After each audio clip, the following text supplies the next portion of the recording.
Hello. Hello. It's good to see you. Well, it's good to see you too, Karen. Really glad Hello. to be here talking with you. And I'm glad that everyone is here. Yes, thank you so much. Let's just give another hand to Raj Patel. Thank you.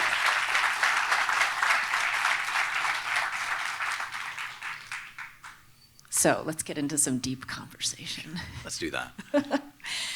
We chatted about the movie last week, and we were talking about how this movie has everything: food, farming, activism, racism, patriarchy, climate change, and critically the intersections.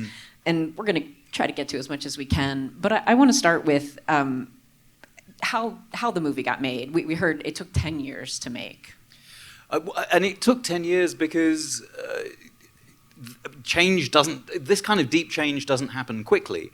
And I mean, the impetus was, I was a talking head in other people's films. And you've seen these films because they sort of start like this one where it's communities of people of color suffering and the working class are just having a fairly rough time of it. And then you get to observe the working class, but they never get to speak for themselves. Instead, you have someone like me who has the right voice for a documentary, you'll find.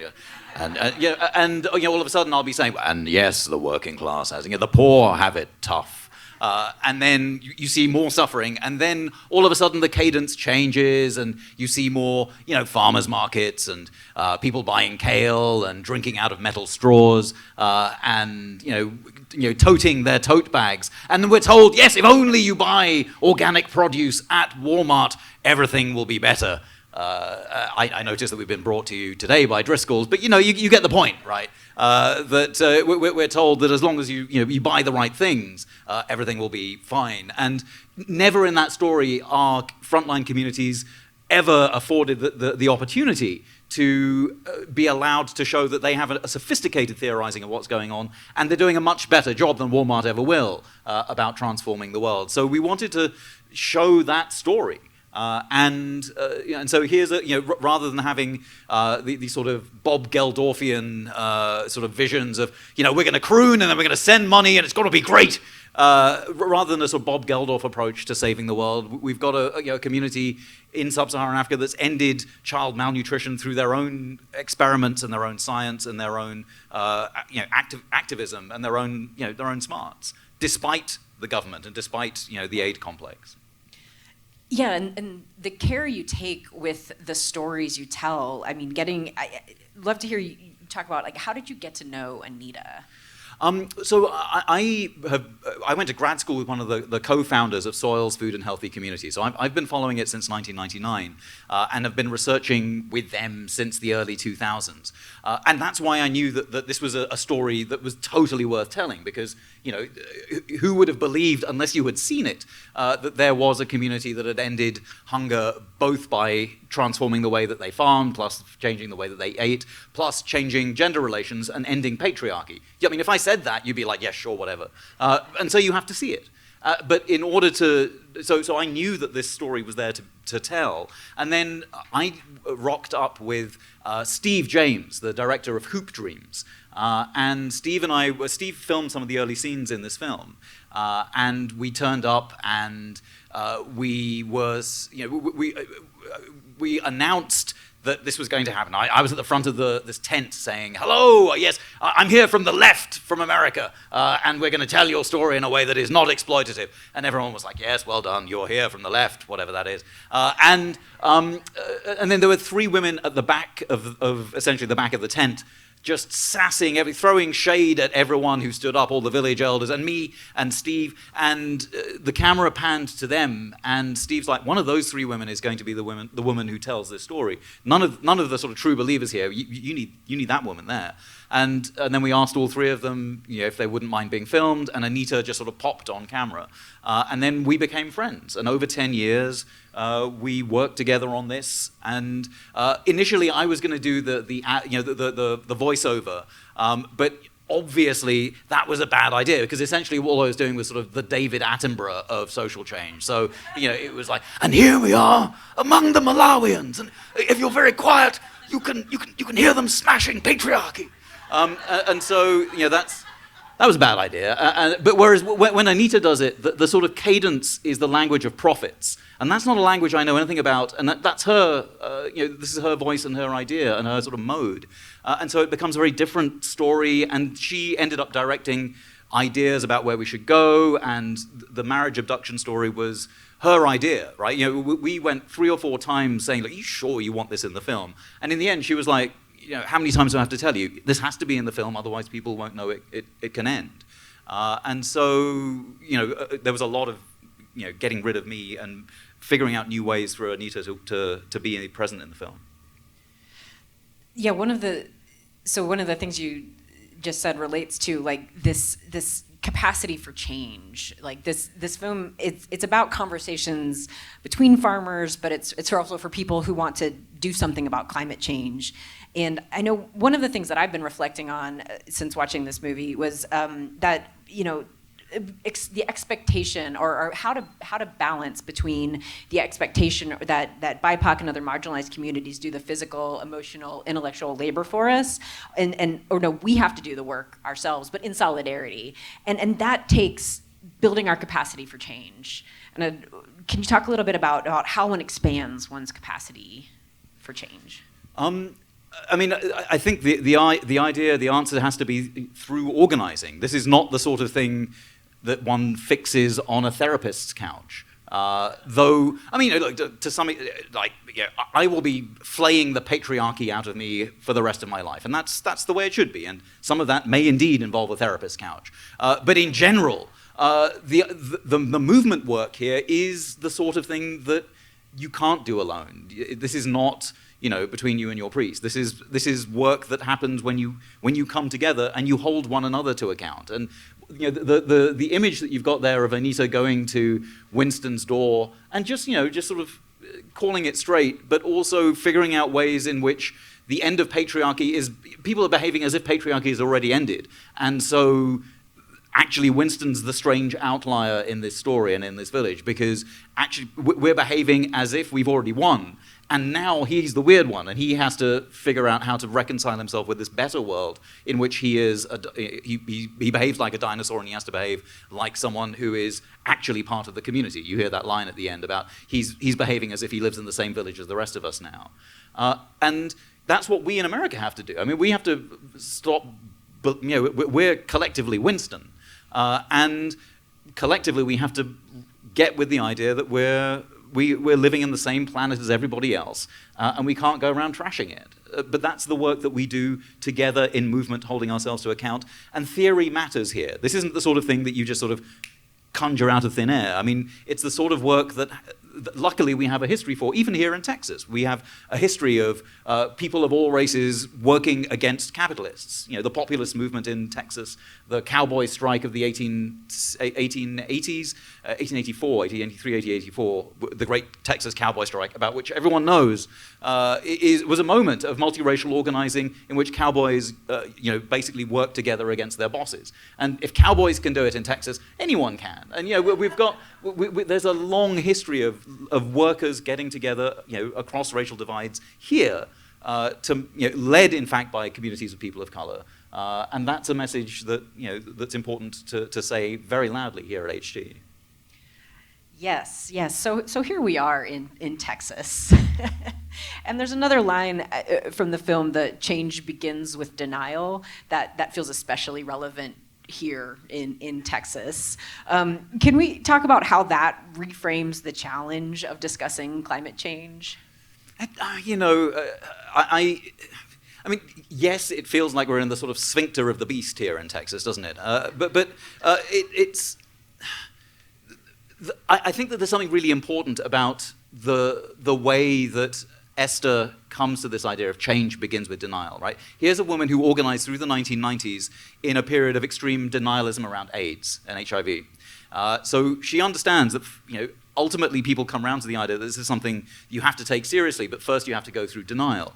Then she goes through, she confronts denialism around patriarchy. And now she's confronting denialism around climate change. And so this idea that change begins with denial is something that is an empirical statement. And you may know this in a different way, the phrase attributed to Gandhi, you know, the phrase of first they ignore you, then they laugh at you, then they fight you, then you win, right? You've heard this phrase. Well, what is it like to be in the stage where they fight you? When they're fighting with you, they're in denial. Up until then, they're ignoring you or they're laughing at you. But when you're in the penultimate step to winning, when the fight is on, that's when the denial is happening. So, like, for example, here in Texas, for ages, no one would even entertain the idea that this was the state that fought for slavery twice, right? It is historically the case that this is a state that fought for slavery twice. But to be able to say that, people would be like, I know you said words, but I'm not sure what they meant. Now, we know what that means. There's a more widespread historical understanding that this state was fought on 2 different wars in order to preserve the institution of enslaving people. And now it's the sort of thing that's so acutely irritating to those in power that there are now book bans. And next, we will win. And after this, it not only becomes the right and becomes the truth in the state, but then it becomes the way that we think about reparations, and we think about the bigger picture, the bigger picture when it comes to transformation. So it feels like denial is a horrible place to be, and it is. It's a shitty place to be. No one likes that. But it's what you have to do if you're starting a fight that you want to win. You have to go through it, and I think that's what Anita and Esther are talking about here, and I think that matters here in Texas because we have so many fights to win. So many. Related to that is this tension between the timelines, the urgency for action on climate change, and also the time that it takes to make this movie, the need for the time it takes for the deep work, and how this movie is an example of that.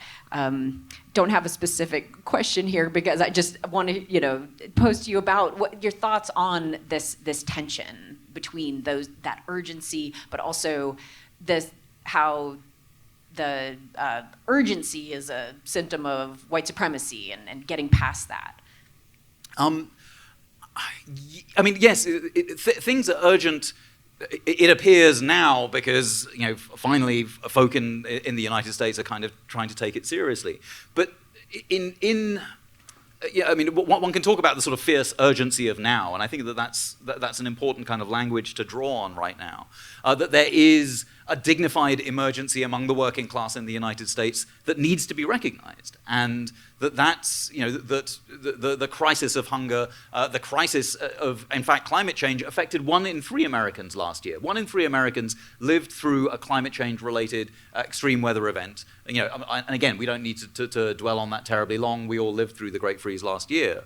But I think that the urgency can also be an opportunity for a certain kind of shock doctrine on the right. And so all of a sudden, things are urgent and we have to go with market-based solutions because they feel like the easiest thing to do. But the transformative work is harder. The ending of white supremacy, the ending of patriarchy, that's work that feels impossibly distant. And so one of the reasons we made this film is to show, look, in the arc of 10 years, you've got Winston in 2011 being the sort of unreconstructed chauvinist, and really by 2017, so 6 years, he's part of the organizing against patriarchy. That's 6 years to end patriarchy. You may think, well, that's a long time, but it's also that's not bad. Start to finish. It's not a bad arc. I mean, if we're planning in 6-year arcs of radical transformation, we could do that. We can imagine things that need to happen by 2030 that give us some buffer room for the accidents and madness that will happen. Between now and 2030, we can do big things if that's our goal. But if urgency constrains our time horizons to what's necessary for the next quarter, then we've already lost the fight. So, yeah, I want to extend that also in this deep work and this transformative work, and how are you extending, and I've heard you talk about it as the culture of care, into other areas that you work in, like especially we're here at a university. I'm interested in how you apply that to the classroom, and just how are you applying that in other areas? Thanks, Karen. It is a question about how you bring some of this home, right? That one of the things that really is striking about Anita in real life is how loving and caring she is. Even to people like Winston, who would drive any reasonable person up the wall. The interesting question is then, well, how does this, how do you respond to that? How do you take a lesson from that and try and bring it into your practice? So for me, I've changed actually the way I teach and the way I conduct my classroom activities. Because what I'm doing now is much less, you will read this book and then we will be quizzed on it and then we will discuss its implications. And much more, I'm creating the classroom as a space of care in which we learn to provide, we share ideas with each other. We learn how to critique one another in a way that feels safe. And we learn the arts of sort of comradely engagement. We learn how to hold one another in a space where honestly, about a third of the classroom time that we do now is mainly making sure that everyone's okay and working through things together that probably don't have anything to do with the food system, but have a lot to do with the reason that you're in the room with me and the rest of the gang right now. And then, yes, the other two-thirds of the class is about, well, let's get stuck in here. But learning the arts of care is like learning how to read or learning how to relax or learning how to focus. No one actually teaches you that at university. And part of what I have discovered through Anita is you got to teach people how to care properly and how to critique properly and how to receive critique in a way that stops it being about you all the time and just makes it about the work. And then you can take a relationship to the work and to your feelings and to one another that's much more grown up. And better late than never for me and for everyone, really, to understand that this idea of being comradely and loving one another in that way is something we should take to every part of our lives. But I'm so grateful to Anita for that lesson of sharing the culture of care no matter where you are. And I just want to take one moment here and say, like, from HT's side, like, you've been, like, talking about partnership in that regard, like, you've been such an amazing partner to this university and in our work. So I just want to take a moment to thank you in that, because I think, yeah, I would absolutely agree. Like, in the 7 years that I've known you, like, there's, you've been the example too for us of like what it means to partner with HT. So I just want to say thank you very much, like much gratitude. Thank you, Karen, and thank you for doing the work. And I mean that's the story of this film as well. And the other part I sort of teach my students is the hardest part of your work as students is figuring out how to be accountable. Because if you're a student, usually you're in a position of power with respect to the folk that you're researching for. And figuring out how to be accountable is always the tough bit. And there's no algorithm for it. It's about trust, and it's about love, and about vulnerability. And so thank you for allowing me to be in that position. Yes, I just keep thanking you back and forth. But I want to say... So what comes next? How do you keep working with Anita and the other communities? We have hundreds of hours of footage that we're turning into training materials for other communities in Malawi around patriarchy, and using some of Anita's training, Anita's lessons and thoughts to put a package together that they can use for their training.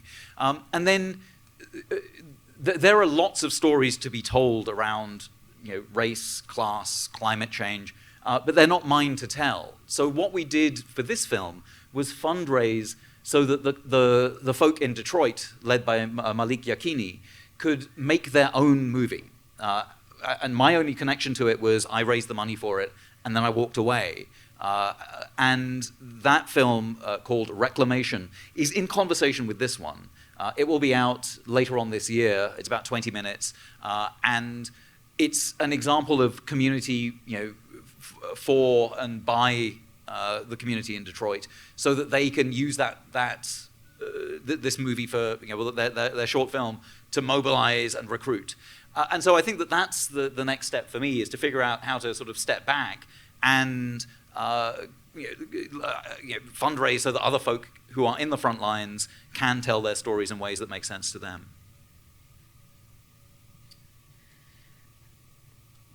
Great. We've gone so quickly through my questions. We do have plenty of time for audience questions, so we can pivot to that. I do want to ask one thing before we do that, though. I have a request for those that have historically found their voices amplified without any issues, that you take a step back and just wait a minute and let those individuals who find themselves not in that position allow to speak first and just hang back a few minutes. So we're going to take questions. We have plenty of time. We'll get to lots of questions. But yeah, that was my request. So we've got some microphones floating around too, so we can we'll try to get them to you so we can hear. Otherwise, it gets hard to hear in this room. Questions? Raise your hand, please, so we can get the microphone to you. Oh.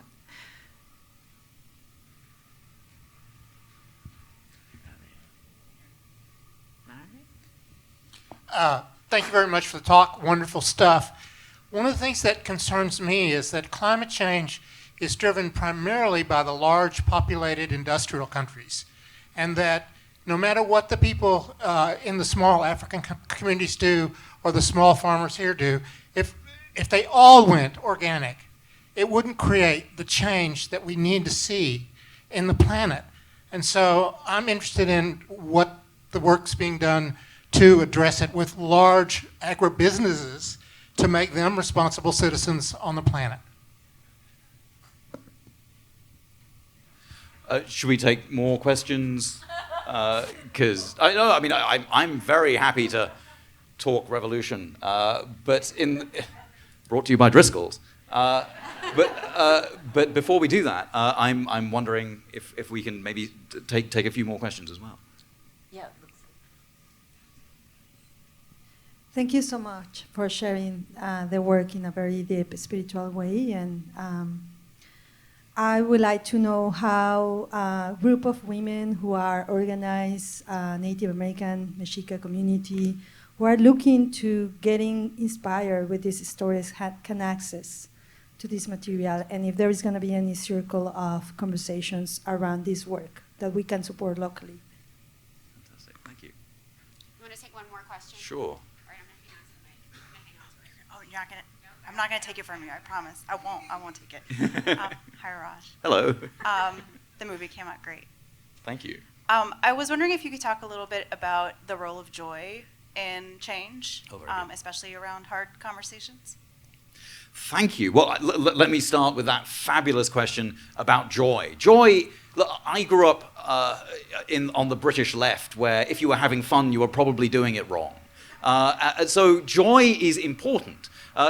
It is really, the Italian left has this right? Where they're the people who founded slow food. And they're the people who said, look, if you want social change, you need to recognize that joy and pleasure is something that the working class deserve. There's nothing that's too good for the working class.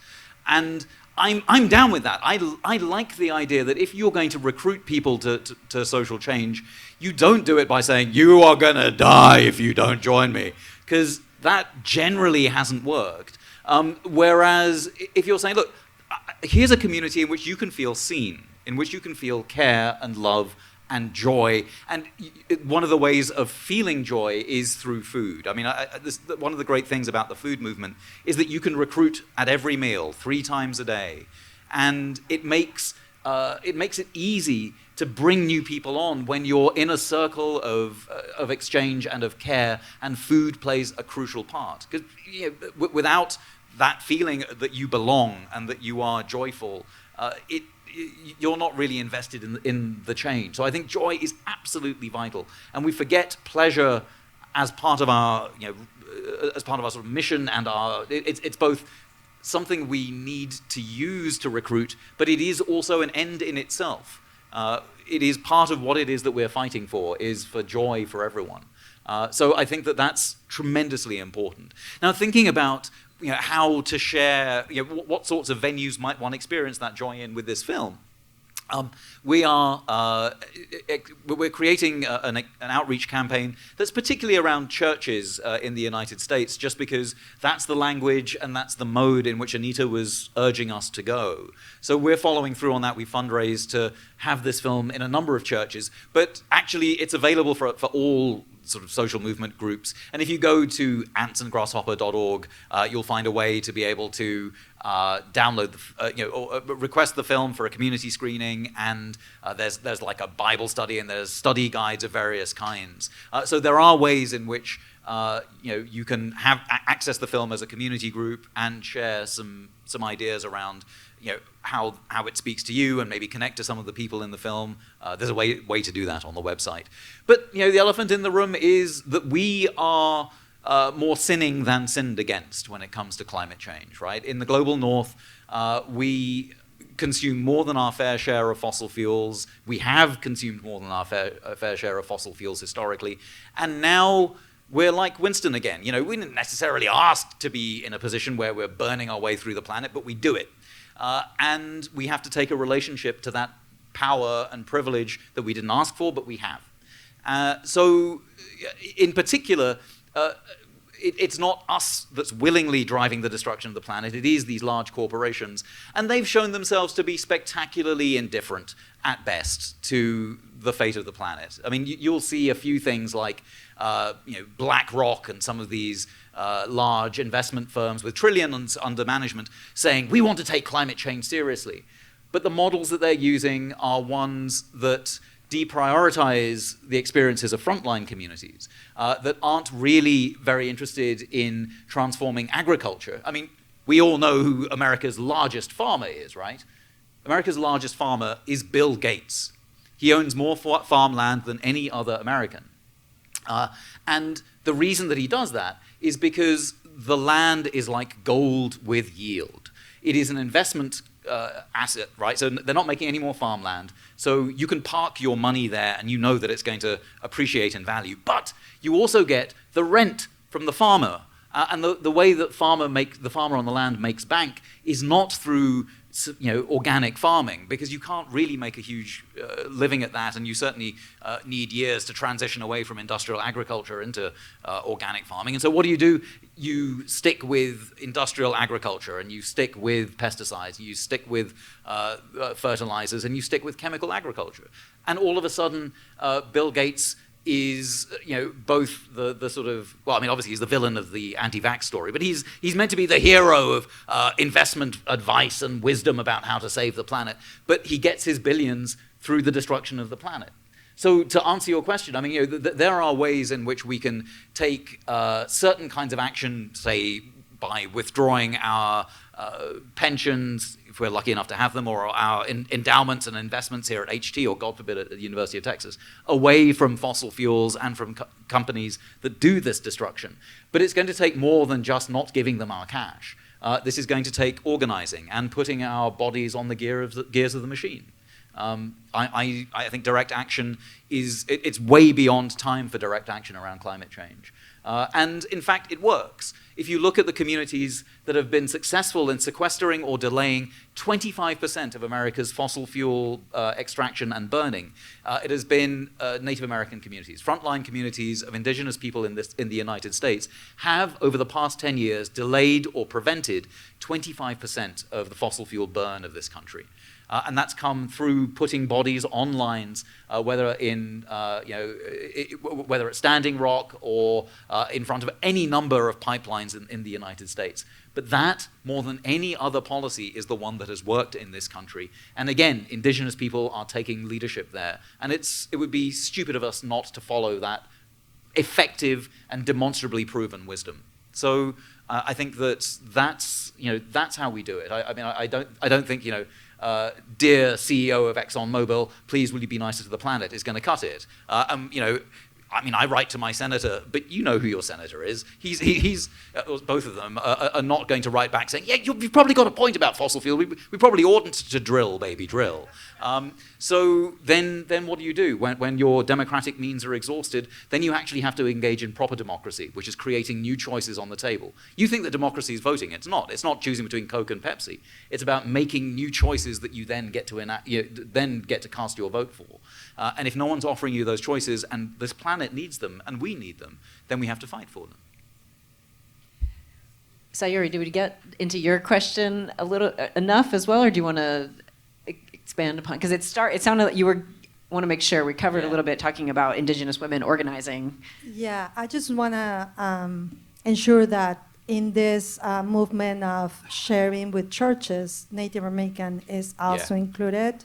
Because as you mentioned, and I think you give us a very good data in terms of 25%, and everybody needs to take their own decision about it. But we do have culture alive here in Texas. And that would be great that we also have that chance to go in this movement. Thank you so much. And if people want to find out more, where would they go? If people want to, well, there is Pachamama not Native American Church, and also the Calpuli Quetzalcoatl in Onion Creek in South Austin. Thank you. We've started touching upon agribusiness as well, but I want to also go back to one thing you said about direct action and climate activism. And in addition to organizing and shouting, like using the power of the dollar there, and that is another avenue because that's just we have to use every strategy and every tactic we can. I'm down with that, and I know we're at times. We've got 10 more minutes. Oh, we've got 10 more minutes. Oh, great. Thank you. So then, look, I mean, I think ethical consumption is important, right?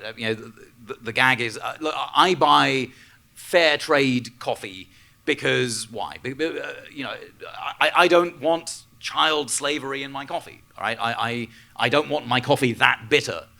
But then I want to then... I don't want to think that then, because I'm buying fair trade this and shade grown that and organic the other, that my job is done. It's just a promissory note to yourself, right? It's just a reminder to yourself that you're on this side, and it's a reminder that you have to do more. And I think it's okay for us to have to do more.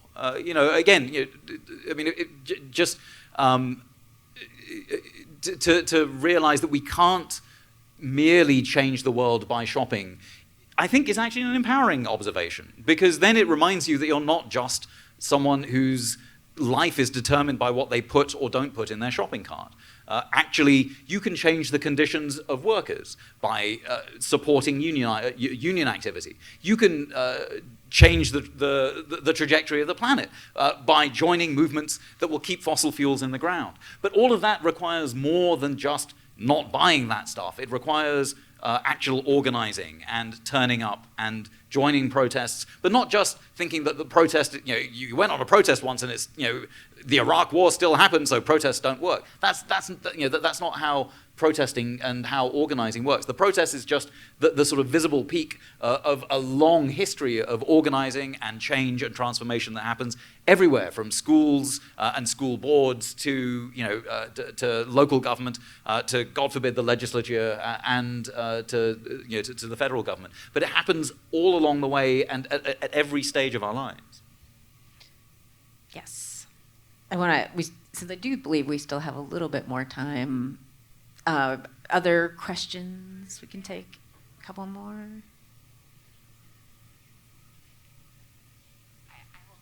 Sure, thank you.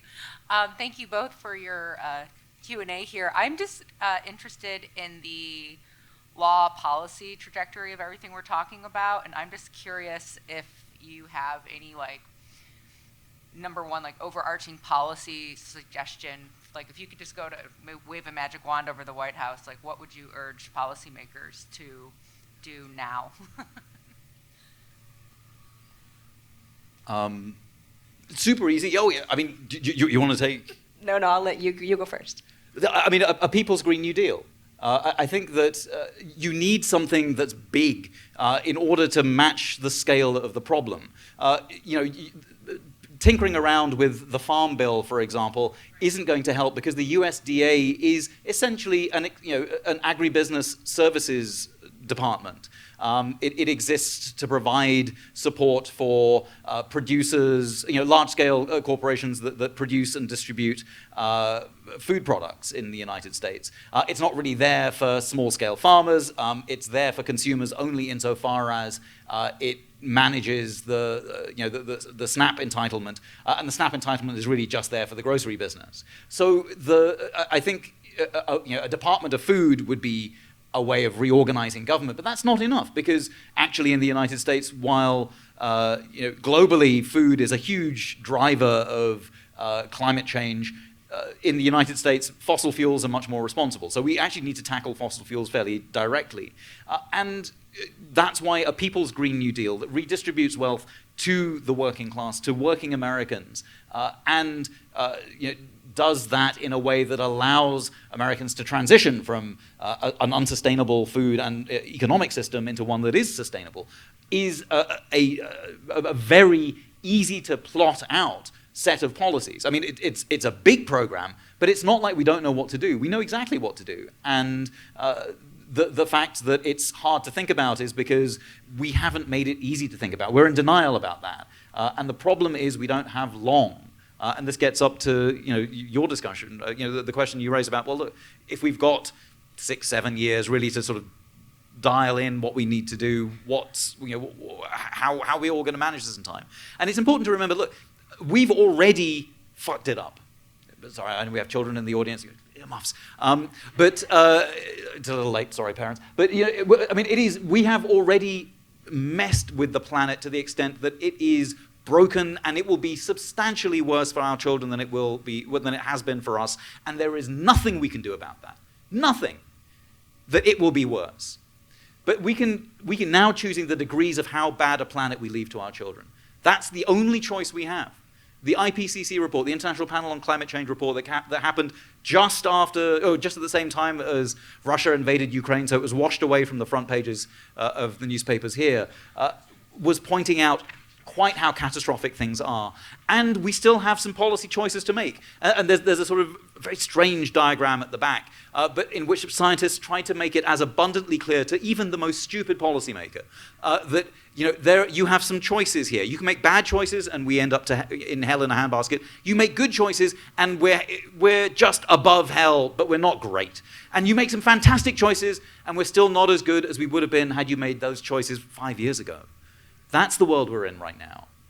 So there's everything to fight for, but we should know that we've lost some of the planet already, and that's on us, and that's particularly on the large corporations that are postponing this discussion. And we need to just, we're in denial about that, but we need to fight back about that. One more. I think we have time for one more question. Hello. The young person who I shouldn't have said the rude word in front of. I'm awfully sorry. Hi, my question is that how do you get the passion to become the director? Like, what made you want to become a director?